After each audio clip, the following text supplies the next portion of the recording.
Која ќе пристигне во мали села, како ова во североисточна Сирија, мобилната клиника брзо се активира. Лансиран од локална женска група, новиот проект исто така има за цел да ги едуцира жените во селата за здравствените проблеми поврзани со жените. Мобилната клиника има тројца вработени – лекар, медицинска сестра и возач. Клиниката е особено корисна за жените, бидејќи услугите што ги нудиме се претежно за здравствени проблеми поврзани со жените.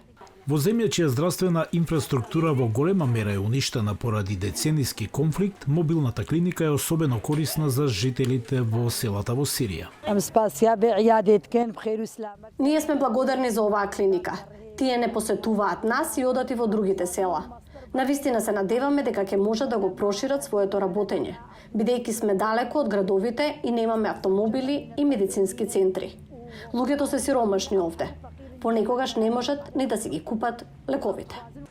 Според Обединетите нации, повеќе од 2,5 милиони внатрешно раселени луѓе живеат во североисточна Сирија.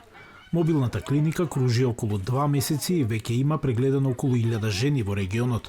Локалните здравствени работници и жителите се залагаат за повеќе мобилни клиники за да се задоволи побарувачката за медицинска нега во регионот.